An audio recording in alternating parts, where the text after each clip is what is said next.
estamos na roda de conversa 6, dados geográficos, mapeamento e territorialização. Vamos apresentar 4 experiências que venceram esse ano a mostra de experiência, segunda mostra de experiência de vigilância social, que é o município de Diadema, São Paulo, que é de grande porte, Iguaraçu, Pernambuco, também grande porte, e Igaguaçu, desculpa, perdão, Santos, São Paulo e São Paulo. Sem mais delongas, como a gente tem só 4 experiências, vocês podem gastar entre 15 e 20 minutos para cada experiência. Vou passar então para Diadema, São Paulo, município de grande porte, com a experiência de atualização da topografia social do município de Diadema. Boa tarde, meu nome é Jaiane, como já foi anunciado, eu sou do município de Diadema, município localizado no Grande ABC, em São Paulo. Eu estou com as minhas colegas aqui de vigilância, a Crisiane e a Zuleika. Então, a gente vai apresentar a atualização que a gente fez da topografia social, então, lá no município, esse ano, começou em outubro do ano passado e finalizamos agora no mês de maio. Então, o objetivo dessa atualização foi fornecer subsídios norteadores para a implantação e implementações das ações da política de assistência no município. E o público, então, da pesquisa são os gestores, os executores e usuários da política da assistência social. Em 2009, nós tínhamos realizado já uma primeira topografia, por isso que essa, agora, em 2017, a gente chamou de atualização. Foi contratado a PUC São Paulo, lá em 2009, para fazer, então, a topografia do município, e de 2009 até 2017 já estava bastante defasado, tanto porque em 2010 a gente já teve o censo do IBGE, então nós percebemos essa necessidade dessa atualização. E a grande diferença entre uma e outra, da topografia, foi que nós colocamos como o objetivo não só a atualização, mas que todo o processo desenvolvido fosse passado para os técnicos da prefeitura, para que nós pudéssemos fazer a atualização e não, quando precisássemos, sempre estarmos contratando uma consultoria. Então, as formações, as oficinas, elas se deram de forma participativa. Então, nós tivemos formações e participação não só dos técnicos da assistência, da Secretaria de Assistência, mas também da saúde, da educação e da cartografia, porque nós entendemos que nós não daríamos conta de atualizarmos sozinhos. Então, foi formado um grupo, e esse grupo teve essas formações para posteriormente a gente atualizarmos. Então, o pessoal da cartografia, da habitação, saúde, contribuindo também com seus dados, com os dados de cada secretaria. E também a gente teve a participação de todos dos trabalhadores da rede direta e indireta com fornecimento de dados, para além dos dados que nós já tínhamos lá na vigilância, nós contamos também com os dados dos serviços.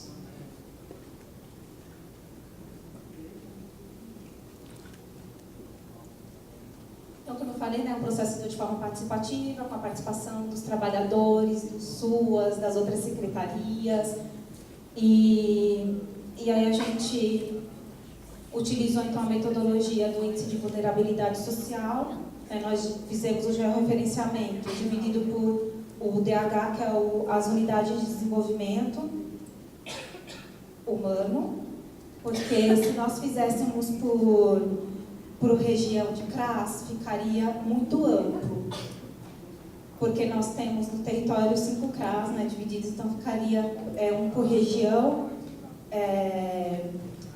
Na verdade, tem uma região que tem 2, que é a região sul, mais vulnerável. Então, e se fizéssemos por setor censitário, ficaria muito fragmentado, porque os setores são muito pequenininhos. Então, nós optamos por utilizar o DH por ser um pouco mais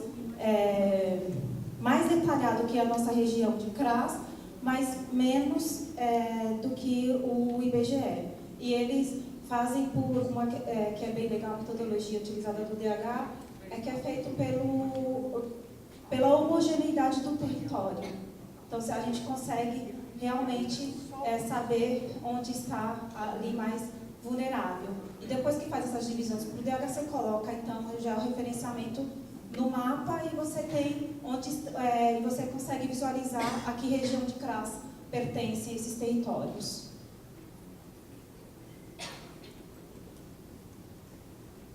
Os resultados que nós obtivemos foi a identificação dos territórios mais suscetíveis, né, as condições de riscos e vulnerabilidades, né, tendo como um dos produtos a necessidade de implantação de pelo menos mais 2 CRAs, e a gente consegue então ali identificar as regiões, né, que norte e leste. Né, nós temos o georreferenciamento das informações sociais do município, a capacitação dos técnicos locais para atualização da topografia, apoio ao diagnóstico dos principais desafios municipais, né, para instrumentalizar os gestores e ampliar os espaços participativos da sociedade, suporte para os secretários, agentes e atores municipais, na análise comparativa das conjunturas intramunicipais e sua evolução ao longo dos anos. Também orientações das ações voltadas ao desenvolvimento equitativo, incluindo a alocação de recursos e a definição do público-alvo, então, das iniciativas. Os desafios que nós enfrentamos, acho que ninguém enfrenta aqui, né? Que é a falta de padronização dos instrumentais de coleta de dados, né? Que utilizados pelos serviços. Então, e a importância de analisar os dados disponíveis para a intervenção mais qualificada da política de assistência. Então, dado aquele desafio, então a gente tem um próximo passo que é padronizar os instrumentos de coleta de dados utilizados pelo serviço, né, com a participação dos trabalhadores, e efetivar a implantação de um sistema informatizado municipal com dados que possibilitem a vigilância, a análise das informações de todos os serviços de assistência e atualizar periodicamente o diagnóstico socioterritorial. Aí as recomendações ao NDS. Ampliação das informações do prontuário SUAS, né? Nós já comentamos isso numa oficina que a gente participou hoje de manhã. E no que diz respeito aos serviços tipificados, inclusive, a gente colocou ali um exemplo do Centro Pop, mas tem acolhimento e tem outros serviços. E criar possibilidades também de que os municípios exportem dados e criar estratégias para que os diversos sistemas tenham as bases de dados atualizadas no mesmo período. A gente sabe que é um grande desafio, porque a gente tem o cadastro único, né? A informação do prontuário eletrônico do usuário que faz o cadastro hoje, a gente só consegue encontrar ele lá daqui 2 meses. A mesma coisa no CISC, né? E se ele fizer o cadastro hoje, a gente vai incluir ele no CISC, só daqui 2 meses a gente consegue. Né? Essa migração, ela demora um pouco. Por último, né, feliz aquele que transfere o que sabe e aprende o que ensina. E eu queria perguntar se as meninas querem falar alguma coisa. Porque eu acho que ainda tem tempo.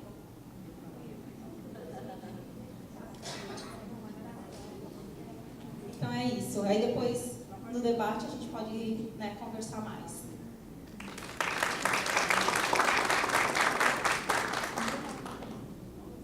Vou pedir para o pessoal se aproximar mais, sentar mais dentro da roda.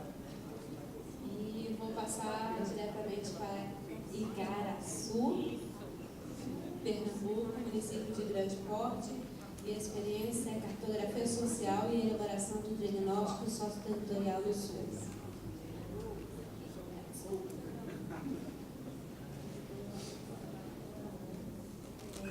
Boa tarde, gente. Eu sou Clarissa, atualmente estou na gerência de vigilância do município de Igaraçu. posso ficar sentada, não sei se tem um problema. Não vou mentir. Então, eu estou atualmente na gerência de vigilância do município de Igaraçu, que é um município de grande porte. Mas, apesar de ser considerado um município de grande porte, a estrutura administrativa dele talvez não seja tão robusta quanto a dos colegas aqui, né, do Sudeste. Mas, então, desculpa, você está me acompanhando, né? Atualmente, só eu estou na vigilância socioassistencial. Né? Ela foi implantada em 2017, em abril de 2017. E aí, o primeiro passo que a gente fez enquanto vigilância foi tentar fazer um mapeamento, né? Um diagnóstico socioterritorial do município e aí levantar também as características topográficas e ir atrás de todo esse material da Secretaria de Planejamento e fazer, de uma forma geral, um diagnóstico do município. Diferente dos demais municípios da região metropolitana do Recife, Igaraçu tem uma característica bem peculiar. Além do distrito sede, nós somos compostos por mais 2 distritos, que são distritos menores, localizados em áreas de difícil acesso, porque, historicamente, Igaraçu ele comportava 6 distritos, que hoje em dia são considerados municípios. Então, a gente tinha essa dificuldade, na própria história do município, tinha essa dificuldade de delimitação geográfica, topográfica do município. Então, não houve uma atualização desde a década de 80 para cá, apenas no plano diretor do município, mais ou menos na década de 2000, que foi quando houveram essas demarcações por esses 3 distritos oficiais, que é Três Ladeiras, Distrito Sede e o Distrito de Nova Cruz. Quando nós fomos atrás dessa cartografia oficial, nós percebemos que o Distrito de Três Ladeiras, que é um distrito que está localizado na área rural de Igaraçu, numa região canavieira, né, para quem conhece aquela região ali da Mata Norte, a gente tem uma influência muito grande, né, das usinas, e não existia essa delimitação territorial. Então, o primeiro passo foi fazer uma atualização, que foi feita uma atualização topográfica municipal, junto com a Secretaria de Planejamento, e aí houve esse recorte, essa delimitação territorial distrital, né? Então, houve o distrito sede, o distrito de Três Ladeiras e o distrito de Nova Cruz. Só que aí o que acontece? A gente percebeu que mesmo a gente tendo a delimitação territorial, né, dos limites territoriais oficiais, existia uma demarcação quase como bairros, né, dos territórios reconhecidos socialmente no distrito de Três Ladeiras e que tinham dinâmicas próprias, né?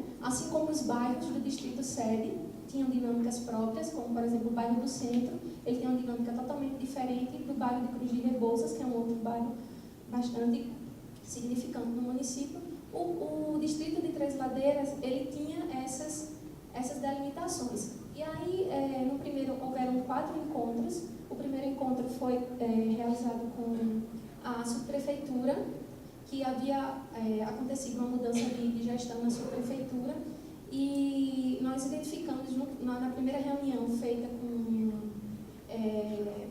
os moradores da comunidade, nós identificamos 4 divisões territoriais, né? Isso ainda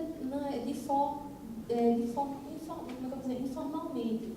Depois disso é que surgiu a necessidade de, enquanto vigilância, realmente a gente se debruçar sobre o território de Três Ladeiras e pensar quais metodologias a gente poderia utilizar para fazer a identificação desses territórios, né? Então, surgiu a ideia da cartografia social, e aí, a partir da experiência da cartografia social, a gente não utilizou especialmente a metodologia do mapa falado, que eu acho que foi uma metodologia que já foi trazida aqui, né? Mas do mapa social de uma forma geral, como o próprio Henri, professor da Universidade da UF, né? Ou da Universidade Federal do Rio de Janeiro, ele traz muito essa questão, né, do mapeamento social.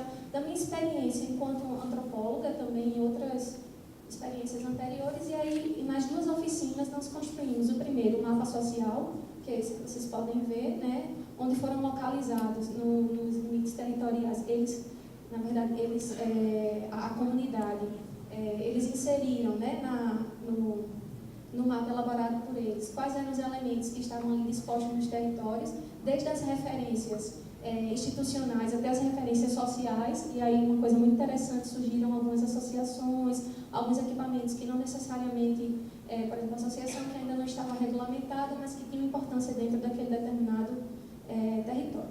E aí, depois né, dessa oficina, que isso foi exposto no mapa, né, no mapa social, a gente sentiu a necessidade de pensar como essas instituições ou como esses atores eles dialogavam dentro desse espaço. E aí eu acho que esse é um limite que o mapa social em si ele tem, porque a gente consegue, ele é fácil da gente visualizar numa comunidade de pequeno porte, na comunidade Três Ladeiras.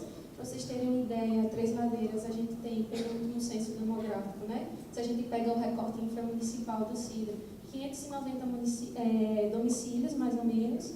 Né? Então, é um recorte bem pequeno, né? Uma realidade. Fica localizada a 30 quilômetros de Igaraçu, numa zona canavieira, então tem toda essa dificuldade de transporte e acesso. Né? Então, apesar da estratégia de cartografia social tradicional, ela ser muito interessante para a gente perceber essa dinâmica territorial, mas a gente sentiu a necessidade, enquanto vigilância, enquanto gestão, de pensar como esses atores eles se relacionam ali no território e quais os tipos de... qual o tipo de relação que esses atores eles possuem dentro do território, assim como também as questões geográficas mesmo, naturais, e aí foi quando surgiu, através de uma orientação com a Universidade Federal de Pernambuco, através de uma professora, a orientação da gente aplicar a análise de constelação. E aí essa eu acho que foi a base do trabalho cartográfico que a gente usou lá. Aí eu vou falar com vocês, se eu estou com o longo tempo, mas eu vou tentar resumir. Tá certo. Então, a análise de constelação, inicialmente, ela é uma metodologia que ela foi usada para os estudos de sustentabilidade, né? Voltada para o impacto de uma nova tecnologia, geralmente ou uma tecnologia ou um determinado fenômeno geográfico no território, e ela foi aplicada inicialmente naqueles estudos da transposição do Rio São Francisco, em parceria da Universidade Federal de Pernambuco com a Universidade Alemã, enfim. E ela é muito simples, ela é muito prática, ela se constitui basicamente em você dividir os atores, e aí os stakeholders, né, que eles para seguir a própria denominação da metodologia. Então, são tarjetas que você pode fazer de forma colorida, então você tem elementos simbólicos, e aí são os elementos que estão ligados a esses atores, no nosso caso, as próprias regulamentações da política de assistência, a NOBSUAS, né, a própria política de assistência em si, simbólicos por quê? Porque são elementos que estão por trás, né, desses equipamentos. Os atores e aí os equipamentos que estão presentes, que eles identificaram, que são esses que estão no mapa, que eles mesmos colocaram, então a gente dividiu esses atores por instituições, né, oficiais, e instituições locais, aí as associações de moradores, tudo. Os recursos físicos, quais eram os recursos físicos? E aí a gente usou cada tarjetinha dessas com cores diferentes. Quais os recursos físicos que o local dispõe, né? E quais as possíveis soluções, ou quais seriam, porque no nosso caso, a gente partiu do princípio de que a implantação de um serviço socioassistencial ele é uma inovação tecnológica, ele pode não ser uma inovação tecnológica física, como os demais estudos propuseram, né? Como no caso da transposição do Rio São Francisco, você tem um impacto ambiental, mas uma política pública ela tem um impacto direto no território. Então, a gente partiu desse princípio para pensar quais equipamentos da política de assistência seriam interessantes serem implantados no território, que até então a gente descobriu nesse processo de construção do diagnóstico que a gente não tinha, infelizmente, nós não tínhamos nenhum equipamento da assistência ainda implantado no distrito Três Ladeiras, né? Então, essa questão de distância, então vocês veem que era uma área que tinha uma desproteção, né? Até então. E aí, basicamente isso, você constrói um fluxograma, a própria comunidade, junto com os técnicos, e aí, no caso, foi a participação da gerência, né, a equipe da subprefeitura e os demais atores envolvidos, você constrói um fluxograma de relação. Você vai colocando, eles vão colocando por importância e você vai criando quase como um círculo, né? E ligando esses atores. E aí existem vários tipos de ligações, né? Essa metodologia ela traz várias ligações. Nós optamos por não utilizar todas as ligações da metodologia, até porque não era um produto tão complexo como uma obra de grande impacto, mas, por exemplo, uma ligação direta, uma ligação que não gera ruído, né? Então tem toda uma tabela e aí a gente optou por diminuir e usou apenas 3 tipos de ligações, né? Ligações de troca, onde as instituições elas trocavam entre elas. Então a gente tinha, por exemplo, os equipamentos de saúde localizados, eles começaram a colocar as tarjetas com os equipamentos de saúde, os equipamentos da educação, as instituições, né? E aí como é que elas se relacionavam entre elas, eles foram fazendo o desenho dessas ligações. E aí você tem esse mapa mesmo visual, né? Quase como um fluxograma de relações, de como essas instituições elas se comportam dentro do território. E aí o que é legal dessa metodologia? É que quando você cria aquele recorte, você escreve ele naquele momento. E aí, posteriormente, você tem como fazer uma avaliação construindo uma nova análise de constelação e comparando as constelações entre si. E ela é extremamente democrática, porque ela é feita em conjunto, né? E ela é também extremamente simples de ser operacionalizada, porque eu só preciso de tarjetas, né, da construção do mapa social primeiro, porque você precisa levantar dentro do equipamento, dentro do território, quais são essas instituições, né, quais são as referências. Enfim, então foi basicamente isso. O diagnóstico ele ficou pronto, não foi um diagnóstico tão robusto, mas foi um diagnóstico simplificado, né, do Distrito Três Ladeiras, mas a gente conseguiu condensar dados secundários, que aí são os dados provenientes do CIDRA, né, do IBGE, os dados levantados pela própria subprefeitura, que vinha no movimento de recenseamento do distrito. Então, a vigilância ela entrou no processo. Eu não tive como acompanhar a produção desses questionários para a gente... Porque uma coisa é você participar de todo o processo de registro da informação, né? Outra coisa é você pegar um pouco o movimento. Mas aí depois, com os questionários na mão, eu pude fazer uma seleção dos dados que eram interessantes, que tivessem compostos no diagnóstico, né, socioassistencial de Três Ladeiras. E aí foi bem interessante porque a gente conseguiu, a nível distrital, levantar dados como coleta seletiva de lixo, tipo da propriedade, e aí, enfim. E descobrimos que o Distrito Três Ladeiras, que todos diziam que era um distrito pequeno, rural, era um distrito formado por 4 territórios, extremamente dinâmicos, diferentes entre si, né? Conseguimos descobrir que, por exemplo, o território de Bela Vista, que é um território que fica mais afastado, de fato, né, do distrito, mas era o que condensava maior vulnerabilidade habitacional, porque desde das condições de construção das habitações até o acesso, né, era o distrito que condensava, o território dentro do distrito que condensava o maior número de famílias beneficiárias do cadastro único, que a gente fez também esse trabalho com os dados do cadastro único. A gente puxou a base de dados, viu quantos domicílios, né, quantos domicílios do município estavam em Três Ladeiras, quantos desses domicílios, quantas dessas famílias recebiam Bolsa Família, e tentou separar por esses distritos, por esses territórios. Foi um trabalho difícil, não foi um trabalho muito fácil, até porque pela questão das limitações de equipe, de tempo, de localidade, de tudo, né?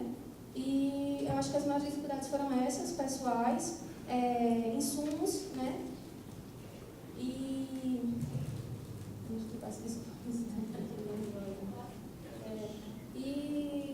ficaram grandes desafios. A primeira é a profissionalização do próprio trabalho, como vocês veem, é uma iniciativa inicial que parte da cartografia social, mas aí eu acho que a grande dificuldade agora é transpor essa cartografia social para um nível cartográfico, topográfico de fato, né, da gente conseguir georreferenciar esses limites territoriais, né, que a gente não conseguiu, a gente conseguiu produzir uma topografia oficial, geral, que foi essa inicial, junto com os demais bairros, e um mapa social, mas a gente não conseguiu transpor esse mapa social para uma cartografia de fato, né, georreferenciada. Então, acho que esse é um dos grandes desafios. O outro desafio é aprimorar essa metodologia que a gente utilizou muito. Eu confesso que numa experiência meio de bricolagem, eu vi uma oportunidade na análise de constelação, mas ela é uma metodologia muito mais complexa, que exige muito mais estudo e reflexão sobre ela, né? E os desafios da própria política de assistência em levar os serviços socioassistenciais depois desse diagnóstico. E a gente conseguiu implantar o serviço de convivência depois disso, né? Que foi o serviço que, naquele momento, né, do diagnóstico, a construção do diagnóstico, pareceu mais apropriada. E é isso.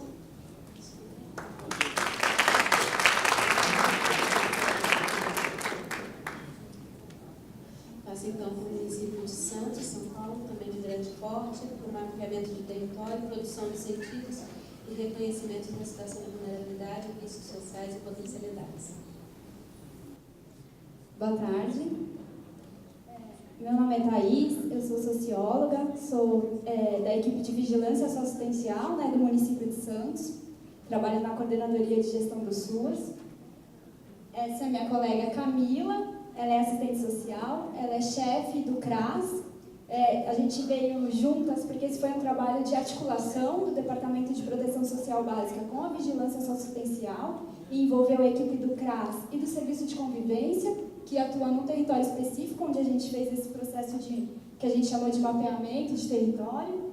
E aí a gente vai apresentar um pouquinho desses olhares que envolveu nesse trabalho.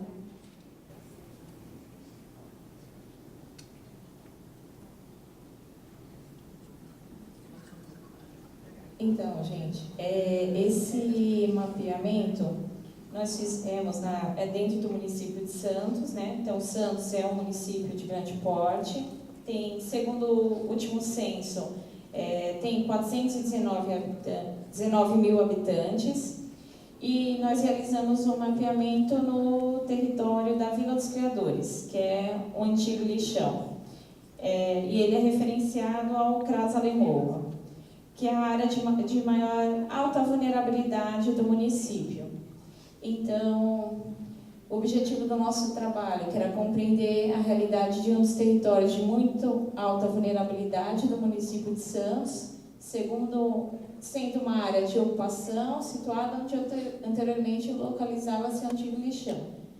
E nós iniciamos esse mapeamento fazendo as narrativas, né, com os moradores. Então, a gente pensou assim, nós já tínhamos um trabalho com aquele território, sim, enquanto CRAS, né, de fazer as visitas, de estar sempre ali nos atendimentos às famílias, mas, assim, um olhar aprofundado, mais próximo, entender um pouco essa dinâmica dessas relações, daquele território, a gente utilizou essa estratégia para aprofundar isso, qualificar o nosso trabalho.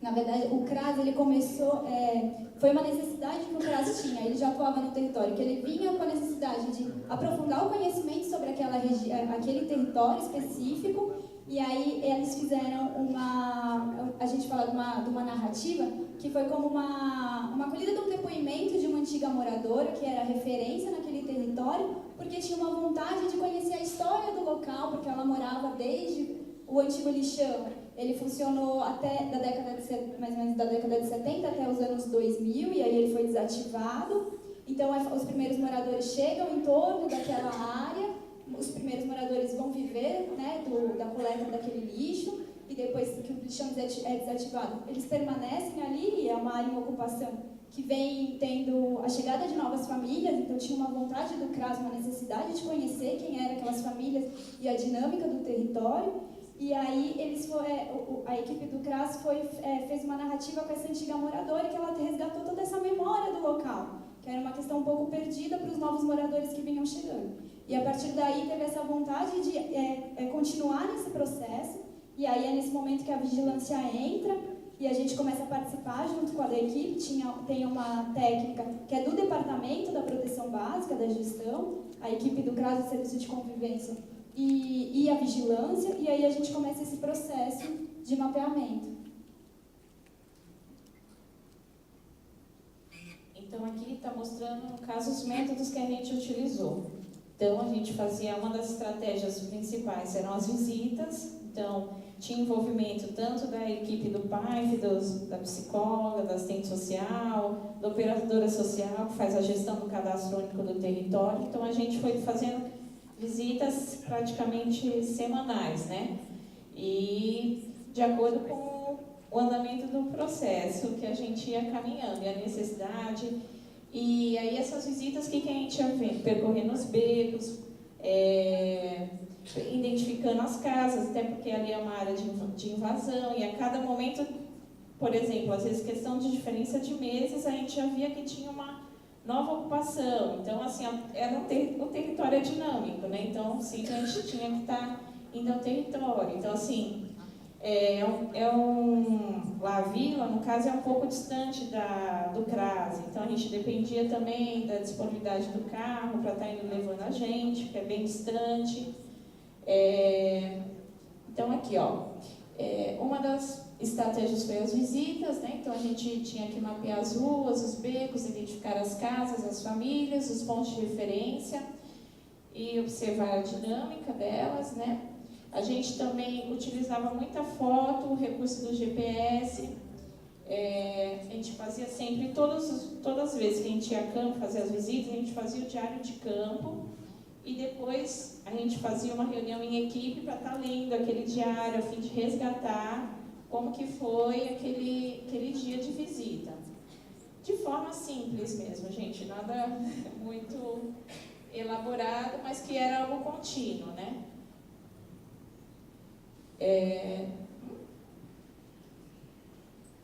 E assim, nessa questão até da gente estar ali sempre fazendo as visitas, o que a gente fazendo sempre a troca com os moradores. Então, assim, essa troca constante, por exemplo, daquelas pessoas que estavam ali ou mais novas no território, ou que eram mais antigas. Então, muitas vezes, olha, conversa com o senhor, com o seu Luiz, que é um pescador, que tem já um tempo aqui na Vila dos Criadores, que ele vai trazer mais elementos para vocês. Então, essa troca foi fundamental nesse processo, né? E aqui está falando do método da narrativa, que a gente começou, foi através da narrativa com uma das moradoras mais antigas de lá, que pegou esse processo desde quando o lixão estava ativado e desde esse processo de desativação, que mais ou menos ela morava há uns 20 anos, né, que ela mora nesse território. Então, essa narrativa, além de propiciar que a gente conheça a história daquele território, também a história de vida dessas famílias. Então, a gente fez primeiramente com essa moradora e depois ela até foi indicando novas pessoas que a gente poderia estar conversando, fazendo essa narrativa, outras lideranças ali dentro daquela comunidade. A gente também, para levantar os dados sobre aquele território, a gente levantou dados do IBGE, cadastro único, a fim de entender qual o número de famílias que estão ali, qual o perfil socioeconômico. Então, isso também compôs aí o nosso trabalho. Aí a gente foi, como uma das formas da gente condensar todas essas informações que a gente vinha coletando, que seja na conversa com os moradores, nas narrativas, na construção do diário de campo, né, onde estavam tudo que a gente vinha observando, a gente foi construindo mapas. Uma das coisas, eu não sei se vocês conseguem ver na primeira foto, mas uma das coisas que chamava atenção nesse território é que quando você pegava o Google Maps, ele é todo cinza, assim, ele é vazio, porque não tem as ruas, não tem nada, né, assim, registrado, porque onde era antigo lixão, é um vaziozão, como se não tivesse ninguém ali. E aí, quando a gente pegava o Google Earth, a foto de satélite, você já via toda essa, né, um pouco dessa ocupação do território, e a gente queria entender não só essa ocupação, mas qual que é a dinâmica daquele território. E aí a gente começou esse processo, o mapeamento, e a gente foi alimentando mapas. Então, a gente, nas visitas de campo a gente ia com prancheta, folha, ia desenhando as ruas, os becos, o que os moradores iam trazendo para a gente de pontos de referência, do que era, né, como eles chamavam aquele local, as famílias que eles conheciam naquele território. E aí a gente foi colocando tudo no mapa, primeiro no mapa de papel, e depois a gente colocou no mapa digital, usando o Google Earth, né, que é uma ferramenta gratuita, disponível que a gente tem para usar. E aí a gente foi produzindo. Aqui, na verdade, tem a foto um pouco do nosso mapeamento digital, mas ele no fim ficou muito mais cheio que isso, a gente não quis pôr porque ia ficar super poluída a foto, mas o legal é que a gente conseguiu pôr trechos das narrativas, a gente sempre pegava o termo de consentimento para uso de imagem, e aí a gente consegue trazer um pouco dos vídeos, das fotos, dessas informações, tanto dos gráficos, dos dados secundários, a gente conseguiu alimentar esse mapa e condensar tudo no mapa digital e um pouco no mapa físico, no mapa de papel. E aí a gente trouxe um pouco das contribuições desse trabalho, tanto para a equipe do CRAS e para o serviço de convivência. Eu acho que a leitura que toda a equipe faz, na verdade, foi um processo que foi sendo construído muito à medida que ele se dava, assim, a gente foi fazendo os nossos métodos do jeito que a gente via que estava funcionando para a equipe e para a dinâmica do território. Foi muito coletivo, né, entre a equipe. E aí a gente acha que, primeiro, ele traz uma mudança de olhar da própria equipe para o território, né? A gente até brinca que as visitas, mesmo as domiciliares, deixaram de ser as visitas, né? Sempre todo mundo estava muito atento a tudo, a dinâmica daquele local, do que vinha, das famílias que iam se conhecendo, percebendo que novas famílias vinham chegando e as informações vinham vindo sempre para o grupo, né? E para a vigilância foi um processo enriquecedor de apropriação da informação do território vivo, né, que a gente fala. A vigilância trabalha muito com dado, e aí é um desafio da gente conseguir construir esses diagnósticos que usem dados secundários, mas que também tragam essa dinâmica do território. Então foi fundamental esse trabalho, essa parceria.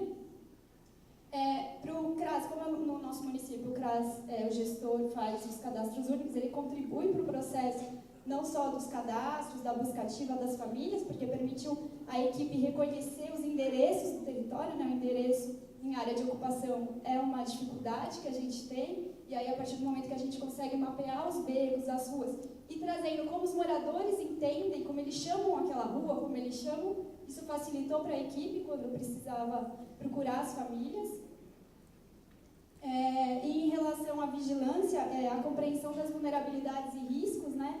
E o que, por exemplo, é uma área de ocupação com a chegada de novas famílias, então a gente vai conseguindo olhar para as diferentes vulnerabilidades que afetam aquelas famílias, das novas em relação às antigas, como se dá essa dinâmica de chegada das famílias naquele território. A gente foi verificando a chegada das famílias de outros territórios, né? Isso fez foi interessante da gente pensar essas dinâmicas mesmo na cidade, entre os territórios, porque eram famílias que vinham deixando já territórios de vulnerabilidade, com alta vulnerabilidade, mas que por um processo de crise, empobrecimento, iam cada vez mais se afastando da cidade, chegando em áreas de ocupação com menos acesso a serviços. Como a Camila falou, a Vila dos Criadores é bem afastada, não tem, por ser uma área de risco ambiental, não tem serviço no local, né, no território, então eles têm que acessar em outro bairro. Então a gente via esse processo das famílias processos de exclusão dentro do município, né, como elas vão se deslocando, mas também observar as estratégias que as famílias desenvolvem nas relações entre si, nas trocas de apoio, as redes que elas vão formando, e que isso se caracteriza como potencialidades do território, que abre caminhos também para o CRAS, para o Serviço de Convivência, trabalhar no território. Bom, aí eu acho que eu já falei que todo esse processo traz uma transformação, né, no olhar e na compreensão sobre o território, para a equipe de CRAS e do Serviço de Convivência, mas também para a vigilância. E acho que aí, falando especificamente da vigilância, ele foi um trabalho importante para apontar uma metodologia de trabalho que a gente pode adotar para outros territórios do município, E aí a importância da articulação com o departamento e com as equipes que atuam no território, né, de fazer esse trabalho conjunto. E isso fortalece na nossa construção de diagnósticos muito mais ricos e que se apropriem muito mais, que traga muito mais essa dinâmica dos territórios e das famílias do município que a gente atua, né?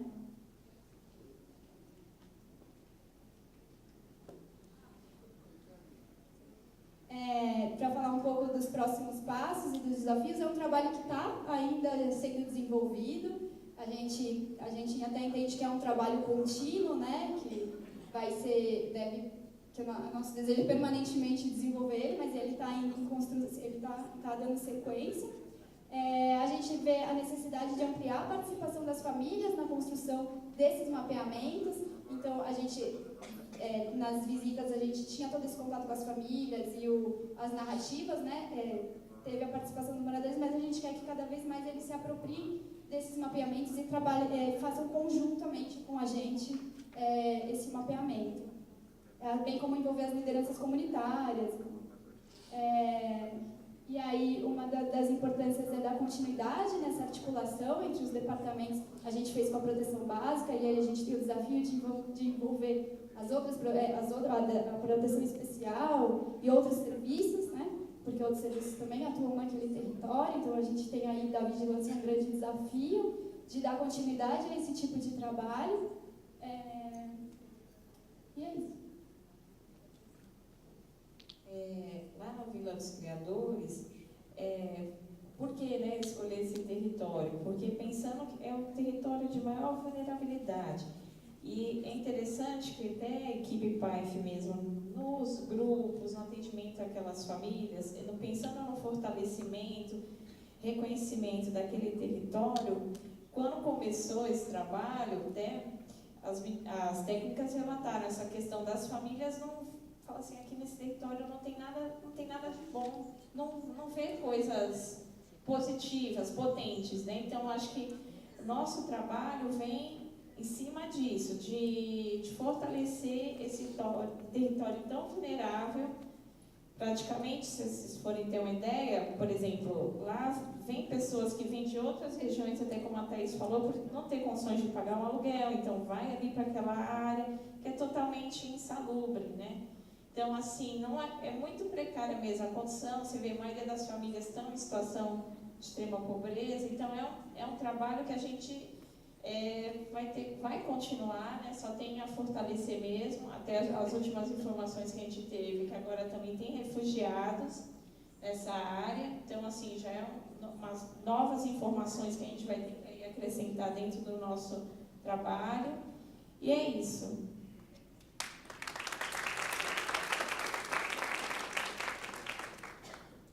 Passo então agora para o município de São Paulo, município de Metrópole, com a experiência do Banco de Dados Geográfico da Secretaria Municipal de Assistência Social de São Paulo. Boa tarde, eu sou Viviane, sou socióloga da Vigilância de São Paulo. Lá em São Paulo nós estamos divididos em duas equipes, uma equipe de monitoramento, avaliação e gestão da informação, e uma equipe de supervisão de pesquisa e georreferenciamento, do qual eu e a Elisandra fazemos parte. Nessa equipe nós somos 2 sociólogas e 3 geógrafos. A gente procura o responsável por fazer os diagnósticos da cidade, né? E como todos os dados são muito macros, né? 12 milhões de pessoas, 1.300.000 registros no cadastro único, quando a gente vai fazer análise de qual a quantidade de serviços que a gente precisa ofertar na cidade, é tudo muito louco, né? São números muito grandes para a gente lidar, e a gente, para utilizar o CAD como uma ferramenta de gestão e de diagnóstico de situações de risco e vulnerabilidade, a gente precisou pensar numa ferramenta que territorializasse essas informações, mas que facilitasse o uso desse banco. Esse banco, a gente quer que ele que chegue, né, até os técnicos dos territórios e que eles possam chegar com forma de mapas, de listagens, e que eles possam identificar e saber fazer buscativa, ou até saber quem eles estão atendendo, se estão dentro desse público prioritário. E essa ferramenta a gente fez até em parceria com outra secretaria, né, da prefeitura, eles auxiliaram a gente, né, na construção da ferramenta, e é uma ferramenta que pode ser utilizada, apesar de a gente ter essa necessidade de pensar por ser um banco enorme, né, pela dificuldade até de carregar no computador os dados, é uma ferramenta que qualquer município pode usar, porque ela usa um software livre. Então, a Elisandra, que é a geógrafa, ela vai explicar para vocês todo, né, passo a passo aí que ajude a socializar essa informação. Boa tarde.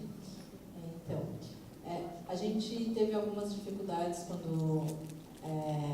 porque eu sou recente na prefeitura, na vigilância, eu estou há 2 anos, fazer 3. E quando eu entrei na prefeitura, a gente já utilizava um software, que é o Maptitude, só que o Maptitude, ele não é um software muito acessível, né, porque ele não tem muita informação, por exemplo, quando a gente faz buscas nele no YouTube, essas coisas assim, e não tinha nenhum tipo de suporte. Como eu tenho a formação em geografia, eu também fiz técnico em cartografia e geodésia. Então, a gente tentou meio que entrar com outros tipos de recursos que não fossem de custos, né, porque provavelmente a gente ia parar na questão da burocracia. E aí a gente já começou a utilizar o software livre, que é o QGIS. O QGIS, ele é uma ferramenta que é possível para todos, só que até uma questão que eu até vi várias pessoas falando dessa questão de georreferenciamento e tal, não é possível, né, pelas coisas que foram apresentadas, não ficar somente nessa exposição da imagem e da localização, porque a questão do georreferenciamento era um pouco além disso, né? Através disso a gente consegue fazer algumas análises mais profundas, que até para isso a gente utiliza para fazer os nossos diagnósticos. E a gente utilizou o QGIS. As nossas máquinas, elas não são tão avançadas, né, como todo mundo acha que é. E também, através do QGIS, a gente unificou os bancos de dados, que os nossos bancos de dados também são Excel, que não é um banco de dados, né, é um arquivo de dados. E, a partir disso, a gente deixou um pouco mais ágil as nossas análises. Então, todas as nossas bases, a gente utilizou o setor censitários, a base, né, do IBGE, que eu vi que algumas pessoas falaram que tem dificuldade de trabalhar, né, com as bases de setor censitário, mas para nós foram bem válidas, porque quem trabalha com essa questão de logradouro sabe que não tem nenhum órgão que assuma isso, né? Então, e a gente em São Paulo não trabalha com essa concepção de bairro, porque até na questão da cartografia, o bairro, ele não é uma área, e o bairro é senso comum, né? Cada um coloca o bairro que quiser. Então, dessa forma a gente trabalha com distritos e casou a base do setor, porque ele é uma base que ela é possível de casar com qualquer outro tipo de base que a gente tem em todo o Brasil.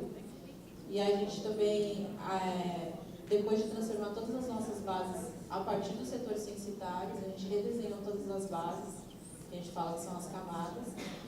A gente pegou todos os nossos bancos, como CAD, VPC, o pessoal de OBT, né, que é a População em Situação de Rua, Operação de Baixas Temperaturas, e a gente cruzou essas informações, e depois que a gente cruzou, a gente começou a fazer o arquivo, que acaba sendo um banco de dados geográfico. Então, a gente consegue, na realidade, a gente já fez esse processo de transformar todas as bases, porque dentro do QGIS a gente tem uma ferramenta, né, que é o PostGIS. O PostGIS, ele, como eu posso explicar? É um pouco mais. O PostGIS é como se fosse uma forma de leitura dos dados.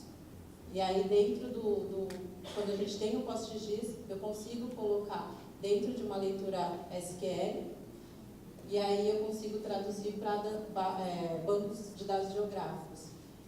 E aí, nesse caso, a gente está tentando parar de utilizar Excel, né? Porque aí eu consigo casar com Access.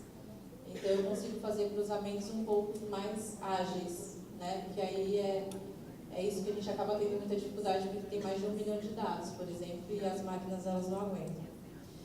Então, a gente está nessa fase de... a gente já tem um servidor, que aí, nesse caso, para ter esse tipo de banco, ele tem que ter um servidor próprio. E, nesse caso, a gente está na parte de compartilhar a rede para o observatório e, posteriormente, para os outros, para a proteção social básica, para quem está dentro da vigilância. Só que isso a gente precisa de um aparato bom de tecnologia, né? Que aí a gente esbarra nisso, né? Mas, assim, eu vi alguns mapas em relação, utilizando ferramentas do Google, que o Google, ele sim, ok, mas o Google ele tem diversas falhas, né? Não sei quem que utiliza sabe disso, mas... E ele não é uma ferramenta de georreferenciamento, né? Ele é uma ferramenta de localização. Então, não sei, como a gente está numa mesa assim até de compartilhar tudo, as informações, a gente, como está com esse projeto, a gente está auxiliando também outras secretarias. E quem tiver interesse, porque isso foi a partir do pessoal da SEAV, que a gente foi no encontro, que é o Mundo Gel, e a gente começou a trocar figurinha, eu e a Silvia ela é engenheira. E aí a gente, como depende da Prodan, né, que ela tem que autorizar diversas coisas para a gente começou a ir para softwares livres para não ter que estar esbarrando nessas situações. E a gente, antes de fazer todos esses processos, a gente teve essa questão dos endereços, mas a gente faz os cruzamentos das nossas bases com o banco de dados dos Correios. Então, a gente tem uma forma porque antes o que acontecia, a gente passava as listagens e a organização dos dados, elas eram manuais. Mas, assim, se você corrige 100 dados, ok, mas você corrigir 1 milhão é impossível, né? Ninguém consegue. E aí, o que acontecia era que a gente demorava muito para fazer as entregas dessas listagens. Mas a gente conseguiu fazer algumas... que, na realidade, a gente fez muitas coisas paralelas, né? Que o que aconteceu é que a equipe, por ser muito nova e tudo ser de geógrafos, a gente acabou fazia várias coisas que dentro da assistência não era possível, mas a gente conseguia dar uns rolezinhos na Prodan. Mas... informação, né? De processamento de dados da prefeitura. E tudo tem que passar lá, qualquer software, qualquer sistema tem que ser autorizado por ela, que é muito burocrático. Então a gente tem que falar, a Prodan. Enfim, aí a gente agora, né, no final, que a gente está, como resultado, a gente está tentando ampliar para toda a assistência, dentro da vigilância, né, e também a gente está tentando mudar as máquinas, porque esses bancos, né, por eles serem muito pesados, e quando for fazer as possíveis análises, né, a gente não vai conseguir cruzar, porque as máquinas não vão aguentar de jeito nenhum. E a gente está tentando meio que tirar essa questão de depender de algum tipo de software que seja pago. A gente utiliza o ArcGIS, mas a licença do ArcGIS ela não é muito barata, né? E a gente só tem uma licença, né, para utilizar.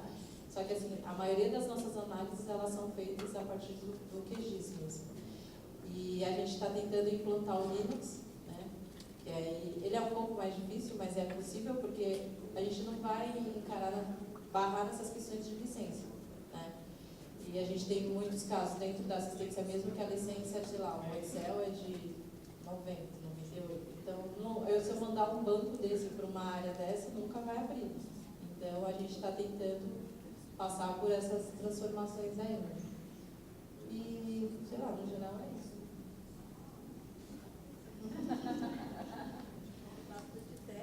Então, a gente é bastante técnico. Eu só falo essa linguagem mesmo, mas se tiverem alguma dúvida, dou uma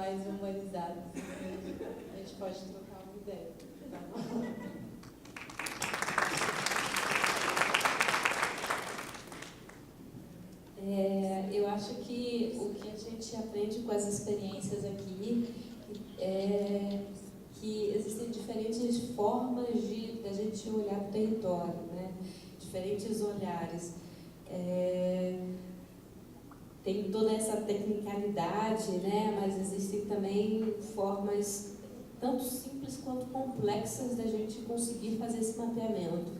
Porque das primeiras vezes que eu ouvi falar de vamos ter que pensar o território, falaram, não dá porque só é possível se a gente tiver um software tal, com a base de dados tal, e CAD único não tem setor censitário, e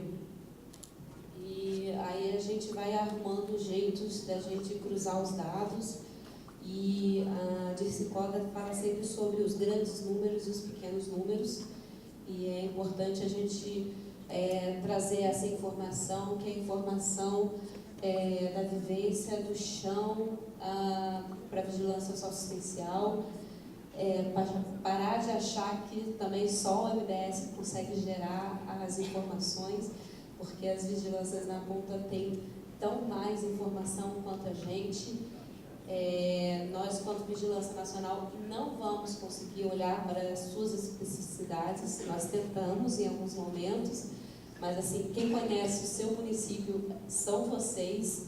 Então, a gente de manhã, aqui na roda que estava falando de implantação da vigilância, a gente falou que a gente pode dar alguns aspectos de como produzir a vigilância.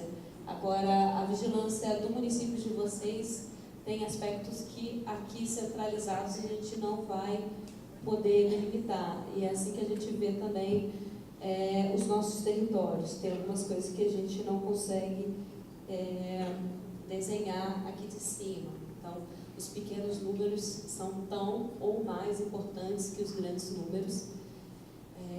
E o quanto os mapas nos dão outros olhares, né? Fazem a gente refletir de outras formas. Nós temos muitas realidades diferentes e a gente precisa colocar tudo isso, trazer isso tudo à tona em forma de dado, em forma sistematizada. Eu acho que a ampliação do prontuário suas, Diadema estava falando, é realmente muito basilar para a gente trazer um outro nível de informação para a vigilância socioassistencial. Falando disso, eu então abro para as participações. Vou coletar os crachás. Boa tarde, pessoal. Rodrigo, município de Jundiaí, São Paulo. Primeira pergunta para todo mundo. Sou só eu que estou com frio? Talvez seja bom dar uma mexida, então, a gente já foi lá em São Paulo, inclusive com essas moças bem legais que ajudaram a gente. E aí, só para falar rapidinho do QGIS, incentivar o uso, a gente já usava o QGIS antes de ir em São Paulo. Quando a gente foi, elas deram uma dica de como fazer geocodificação, que seria você ver os pontos dos endereços no mapa, né? A gente conseguiu fazer com 9.000 endereços para fazer a geocodificação, demorou tipo meio-dia, com uma máquina comum, né? Quer dizer, eu liguei meio-dia no computador e fui embora. Mentira, fiquei fazendo outras coisas em outra máquina. E no final do dia estava pronto. Claro, depois eu tive que refazer, fazer vários processos, mas quer dizer, 9.000 endereços é bastante endereço. E mesmo assim é um software grátis, é uma máquina comum e deu para fazer. Depois disso a gente fez um mapa de calor, né? Porque o ponto às vezes ele te dá uma impressão errada. Se você tiver um conjunto habitacional, você vai ter 300 pontos unidos e você olha no mapa e fala, é um endereço. Aí o mapa de calor ele te dá intensidade, né? É bem mais legal. Mas enfim, tudo com software livre, tudo com software que você baixa na internet e que tem complementos que são open source, né, eles chamam. Então você pode, se você entender de linguagem de programação, criar coisas dentro do software para melhorar ele e compartilhar com o mundo inteiro. E tem um curso na internet que chama do Mackenzie, se você procurar assim, Mackenzie LabGel QGIS. Vai ter um curso do Mackenzie, passo a passo, como utilizar o QGIS e tal. E é isso, você pode baixar as bases do IBGE no Brasil inteiro, qualquer município, e fazer todas as análises com esse software. Mackenzie, que é a universidade lá de São Paulo, Universidade Mackenzie, não sei se é de São Paulo, aqui em São Paulo. É que eu não sei se tem em outros lugares. E aí, Mackenzie Labgel, QGIS, né? Que é de queijo, GIS, de Geographic Information System. Sistema de Informação Geográfica em inglês. Bom, aí só umas coisas que eu queria falar, assim, no geral, de tudo que eu vi, assim, porque como é o último dia, daqui a pouco eu vou embora, mas é bem rapidinho esse comentário. O que eu senti falta foi, assim, ter mais desses momentos de ver as experiências do município no encontro como um todo, porque eu acho que isso é o que a gente mais contribui, assim, para as nossas próprias experiências. E ainda, nesse ponto, eu acho que seria mais legal, pelo menos de todos os que eu vi, a gente poder ver algumas coisas, do tipo assim, que nem eu fui numa oficina hoje de instrumentais, né? Mas não vi o instrumental, sabe? Ou hoje mesmo, a gente viu uma coisinha ou outra, mas é muito assim, mais texto e não assim o resultado do trabalho. Eu acho que seria mais legal e explicando como foi feito, mas mostrando assim, sabe? Porque de repente a gente consegue se apropriar um pouco mais e tentar até reproduzir, ou enfim, eu acho que fica melhor para entender. É só um ponto que eu queria falar. Bom, e aí um último comentário que você falou dos grandes números e tudo mais, que a gente precisa se importar também com fazer esse ir no território, ver a coisa que acontece lá que não vai estar numa base de dados, né? Mas apesar disso, também são importantes os grandes números, né? A gente consegue fazer muita coisa com eles. E aí é uma pergunta para o MDS também, porque assim, eu sou sociólogo, eu trabalhei no Centro de Estudos da Metrópole, que é uma instituição lá de São Paulo, quando eu estava na universidade, e aprendi um pouquinho de geoprocessamento, né? Aí depois fui para a vigilância, beleza. Daí cheguei na vigilância e vi que tinha um banco de dados do Cadastro Único, com 11 mil endereços, e no questionário tinha um negócio chamado setor censitário. Nossa, meu olho brilhou assim, parecia que eu estava apaixonado. Vixe, vou fazer um monte de coisa com isso. Porque o IBGE, ele te dá informações do setor censitário, mas ele dá a informação daquele setor inteiro. No Cadastro Único, a informação está por família. Depois, eu cruzando com a pessoa pelo Código Familiar, eu consigo a informação por pessoa dentro de cada setor censitário. É um nível, sabe, não dá para chegar mais desagregado com que isso, assim. Então, se quiser saber nesse setor censitário, quantas mulheres, moradores de rua, usuárias, sei lá, beneficiárias do Bolsa Família, eu consigo saber. É muito detalhe, assim. E foi muito legal saber disso. Aí, na hora que eu baixo o banco do SECAD, não vem preenchido, né? O MDS faz esse cruzamento que eu sei. Eu consegui uma vez essa base, trocando e-mails e tal. Me falaram que o IBGE, se vocês têm uma parceria com o IBGE e eles fazem esse cruzamento, era para ser cada 6 meses, né? Mas não rola, parece que tem um atraso aí de 6 meses além dos 6 meses. Mas de qualquer jeito, essa base não é disponibilizada, eu nunca vi. Eu queria perguntar se não dá para disponibilizar e se tem algum plano, porque é um arquivo bem simples, né? Você tem uma coluna de código familiar e código de setor censitário, depois tem que fazer o cruzamento. Claro que daí demanda um pouquinho de conhecimento, seja de Excel, de qualquer coisa, uma fórmula de PROC-V, mas era bem importante, assim. E se existe isso, né? Por que não chegar nos municípios? Tá aqui no MDS que eu sei, porque vocês têm um mapa por setor censitário com dados do cadastro. A gente tem um porque teve essa troca aí, mas, enfim, era isso. Juliana, Cíntia. Boa tarde, pessoal. Meu nome é Juliana e eu sou da coordenação de vigilância do estado de Pernambuco. E aí, primeiro eu queria destacar, né, o reconhecimento, o orgulho que a gente tem de Clarissa, o trabalho que ela desenvolve lá em Igaraçu, né, que para a gente é uma contribuição muito grande, assim, uma inovação que a gente sente muito orgulho de ter, né, essa experiência reconhecida aqui.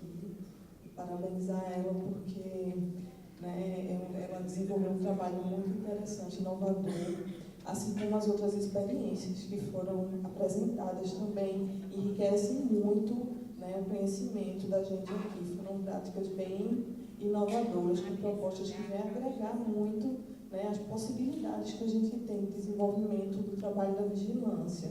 E aí também a estratégia de vocês de estar fazendo esse levantamento do histórico, né, do bairro a partir, né, dessas pessoas de referência também é algo que é extremamente importante, a gente fazer esse reconhecimento dos territórios a partir da vivência dos indivíduos, né? Essa estratégia que as duas experiências trouxeram e, em contraposição, né, os elementos técnicos inovadores super interessantes que São Paulo trouxe. Eu já anotei aqui para ir buscar o curso da Mackenzie, que o Rodrigo colocou, a ferramenta que vocês colocaram, né, que é um software livre. Então, está sendo muito rico estar participando, né, desse momento, da gente poder estar ampliando esses olhares e destacar, né, a interdisciplinaridade como um elemento fundamental da atuação da vigilância, né? Porque a gente tem aqui uma geógrafa,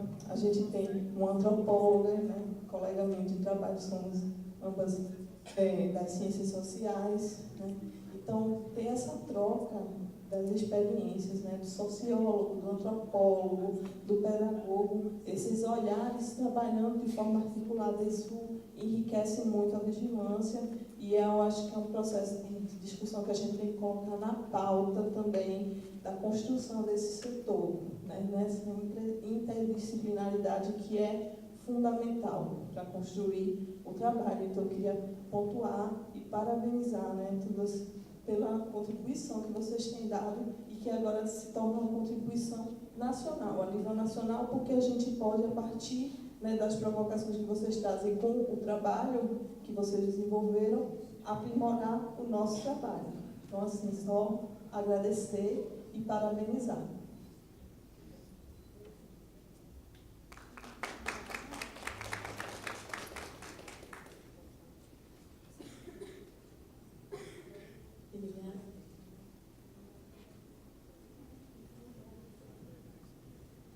Eu queria aproveitar, Emiliana, de Maringá, Paraná, fazer uma pergunta para a Viviane, né? Porque em Maringá a gente faz o referenciamento das listas, né?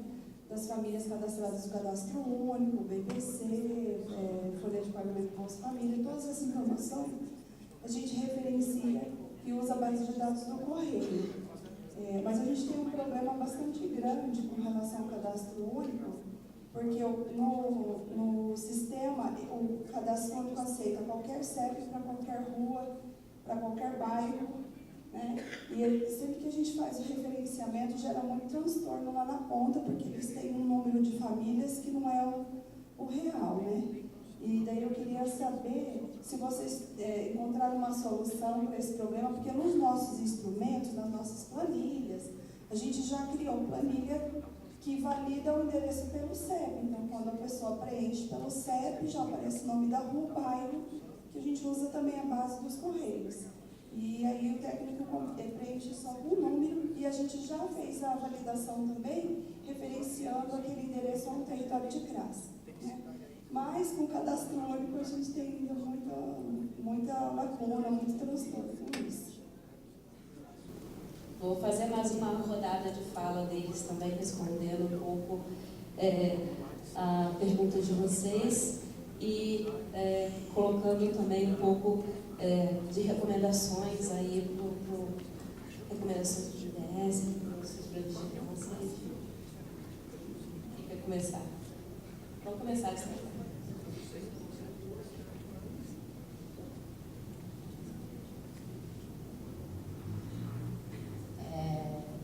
Então, para responder essa pergunta, a gente, como eu falei, a gente utiliza também a base dos Correios, só que o CAD, como ele não tem conferência, né, de endereço, a pessoa passa o CEP ou o nome da rua que ela quiser.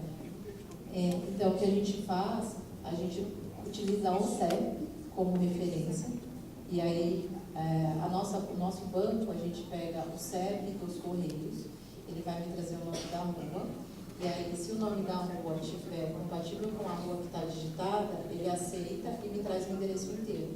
Agora, se o CEP estiver divergente da rua, aí ele dá como não localizado. A gente tem uma taxa que é aceitável de 10% de não localizado. A gente está conseguindo, há mais ou menos 1 ano e meio atrás, a nossa taxa de não localizado estava quase chegando nesses 10%. Mas o que a gente fez, junto com o trabalho lá com o pessoal da CGD, que é quem manipula o CAD único, a gente, antes de fazer o georreferenciamento, a gente trabalhou muito em cima da base já existente do CAD único. Então, a gente não fica georreferenciando a mesma base sempre. A gente já tem um banco que já me traz essa base já localizada. Isso.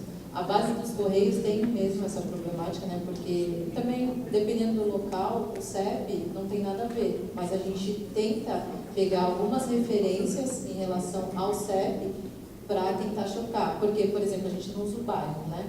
Mas quando eu puxo no Correios, ele me traz o bairro. E aí eu tento bater com 3 campos, se 2 derem correto, ele me traz o certo. Só que mesmo se der todos errados, a gente considera como não localizado. Se a nossa taxa de não localizado for acima dos 10%, a gente procura no olho. Só que isso faz há muito tempo que a gente não faz isso. Faz um tempo já que a gente não trabalha dessa forma. Mas foi para trabalhar essa base inicial do CAD, a gente iniciou dessa forma. Só que aí o que a gente também está fazendo com essa parceria é que, como eles têm contato com os cadastradores, a gente passa essas bases que estão incorretas para eles e eles respondem, porque tem a questão de atualização de endereço, a gente fala, não, está errado, então corrige. Aí a gente também usa também o CRAS como referência, e quando o SAM não se acha onde essa pessoa mora, a gente usa o CRAS como uma referência, então ele fica considerado como localizado. Aí dessa forma que a gente faz. Aí a gente também utiliza outras bases de logradores, que aí dá para fazer os cruzamentos, que aí é no centro da metrópole, que é do pessoal da USP. Algumas bases do GeoSampa, só que o GeoSampa tem um problema que não tem certo. Aí vai se virando. E uma outra coisa que ele fez pergunta para o MDS é o Rodrigo. Vocês vão responder, mas é possível fazer o cruzamento do setor censitário com a base do CAD, mesmo sem eles cruzarem. Tem uma ferramenta dentro do QGIS, que se você tiver tudo localizado, a gente consegue cruzar com o setor, porque é uma opção lá de localização, alguma coisa assim. Depois, se você quiser, atributos por localização. Aí ele me traz todas as referências do IBGE, do setor censitário. Então eu consigo, se eu colocar um endereço, aí como é um polígono por um ponto, ele absorve e aí traz a informação em forma de tabela. Sim. Aí sempre quando for ponto com polígono é possível fazer o cruzamento. Agora se for ponto com ponto, não. Aí é possível. Mas deixa eu desfazer também.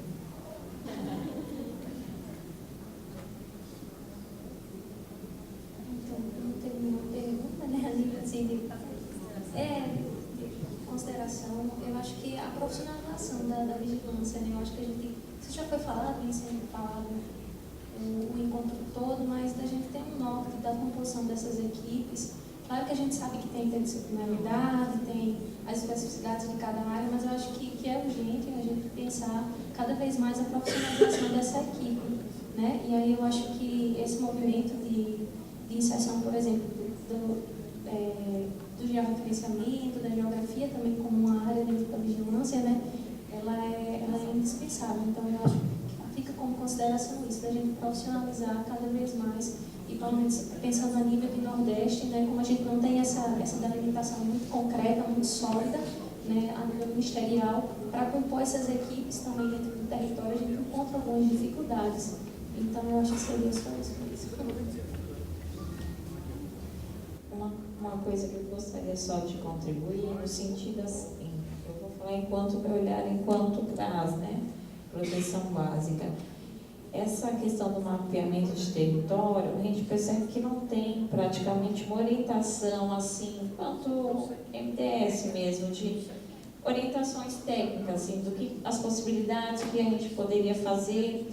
Então, acho que falta um pouquinho talvez um olhar sobre isso, que pensando até que a matéria-prima do nosso trabalho é o território, então fica aqui uma dica, pensar material sobre isso, né, que a gente sentiu bastante falta nesse processo. A gente estudou, leu mais em relação a outros autores que falam sobre isso, mas não uma diretriz assim do próprio Ministério.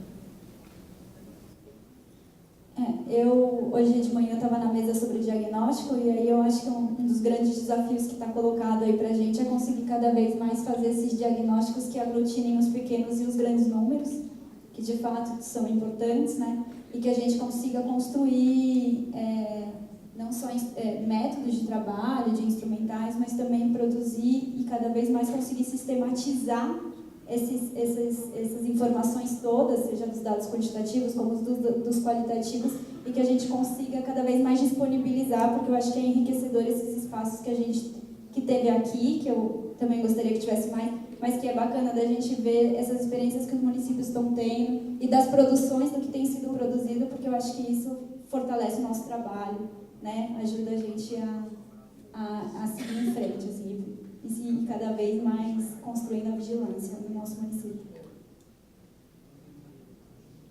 O Rodrigo tem toda a razão quando ele diz pra gente que não tem a imagem, não tem o resultado. De fato, faltou mesmo. Acho que mostrando, né, o resultado, olha, ficou assim no mapa, a gente conseguiu localizar por isso, acho que fica mais fácil de entender.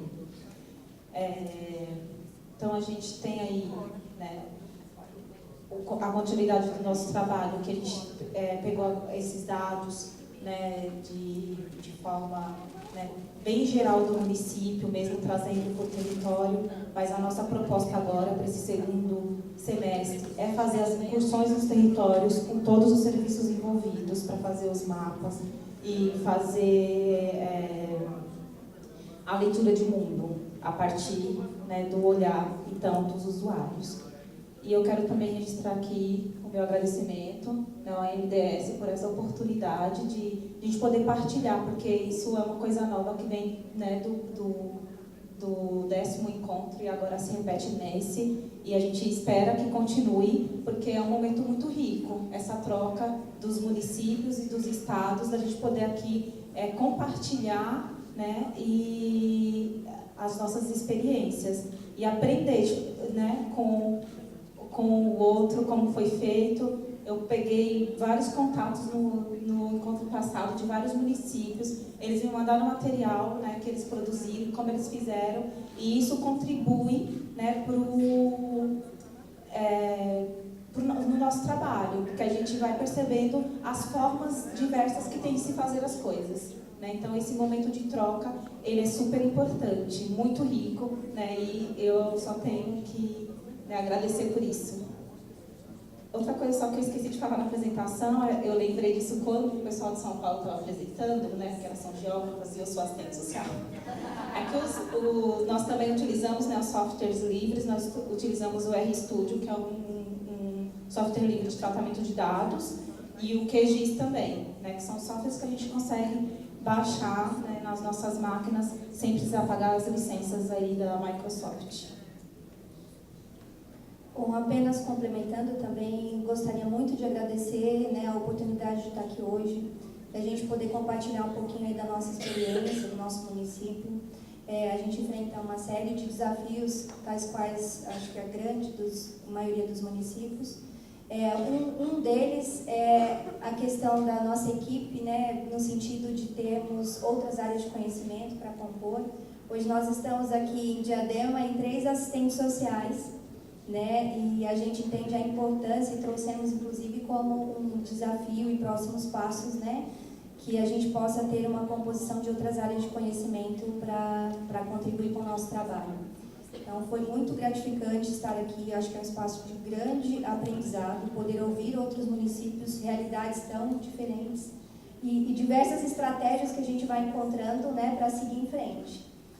Só também eu queria acrescentar que foi importante no nosso processo lá, da nossa experiência no município, o envolvimento das equipes em todos os processos lá, né? Poderia ser simplesmente feito pela consultoria e pelas pessoas que compõem lá o setor de vigilância, mas a vigilância não se dá naquele espaço. A vigilância ela se dá também com os CRAS, com os CRES, como podemos ver aqui a experiência de Santos, né? Tem aqui uma pessoa do CRAS, uma pessoa da vigilância, e lá nós procuramos fazer dessa forma, porque, como trouxe a Cíntia, os dados pequenos e os grandes, né, eles têm a mesma importância, olha. Enfim, então isso para a gente fez muita diferença, o como as pessoas enxergaram o setor de vigilância lá do município e se viram como também faço vigilância, né? Eu também acompanho esse processo. Então, mais uma vez, gostaria muito de agradecer essa oportunidade de estar aqui e entender o quanta coisa daqui a gente vai levar de volta lá para o nosso município. Muito obrigada. Bom, então eu gostaria de concluir dizendo que eu também sou muito grata por estar aqui e partilhar esses dias todos, né, com outros estados e com várias experiências, e dizer que é muito importante e que não tem nada pronto, né? Acho que todo mundo veio aqui com a expectativa de ter respostas de tudo, enquanto na verdade a gente percebe que o MDS também está construindo, né? E constrói a partir também das nossas experiências. Então acho que compartilhar isso coletivamente acho que é muito rico, né? A gente sai daqui com as expectativas, com resultados e com vontade de fazer.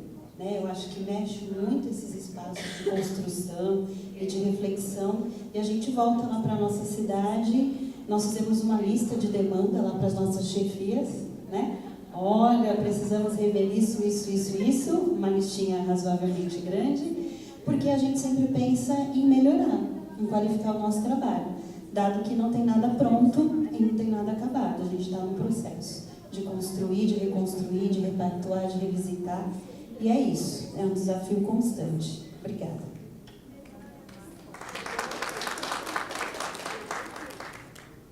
Então, respondendo algumas perguntas que foram feitas. Primeiro sobre a base de dados com o código do IBGE. Então, quando a gente discutiu a V7 do CAD único, a gente colocou o código do IBGE lá porque a gente tinha um sonho, assim, como você viu lá, todo animado, a gente também estava todo animado quando discutiu, de existir um campo, e inicialmente a gente queria que a base do censo demográfico desse carga no CAD único, processo que se mostrou tecnicamente muito complicado, e aí acabou que o campo de código do IBGE ficou aberto. Significa que o município deveria preencher o campo código do IBGE, ou seja, assim como você preenche endereço, rua, bairro, aí você deveria preencher o código do IBGE. No início da V7, um ou outro município conseguiu fazer isso. É possível ainda fazer isso. Os municípios que conseguiram foram desistindo ao longo do tempo. Então, eu não sei hoje, eu também não sou do cadastro, né, sou da SNS, não tenho notícia se algum município consegue fazer isso com integridade. Mas hoje, se você conseguir gerir, né, ser responsável pela gestão do cadastro, você consegue fazer isso de baixo para cima, mas não de cima para baixo. Mas existe um termo de cooperação técnica, MDS, IBGE, para que o IBGE cruze o cadastro único de 6 em 6 meses com o cadastro nacional de endereços. O cadastro nacional de endereços é bastante rebuscado, assim, ele cruza inúmeras bases de dados. O próprio censo demográfico, mas eles também têm uma série de requisitos para conseguir chegar no cadastro.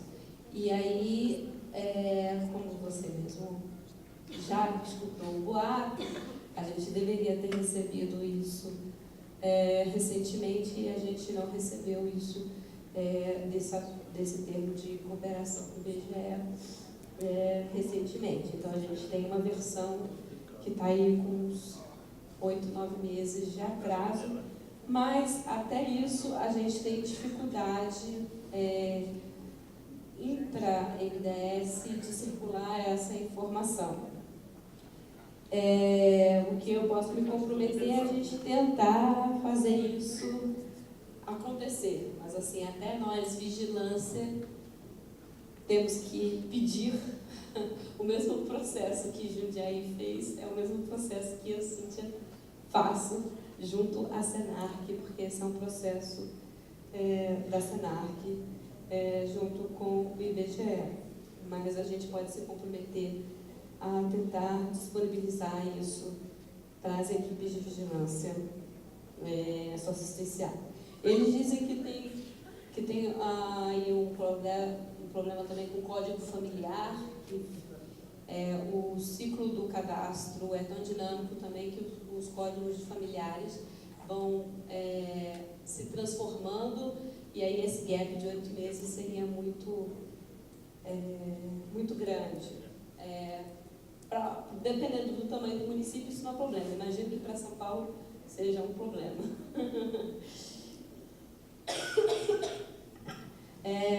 Em relação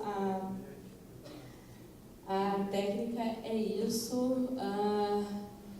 Gente, eu acho que a colega está inteiramente certa quando fala que as pessoas esperam que a Vigilância Nacional tenha todas as respostas, e na verdade a gente está tão em construção quanto vocês.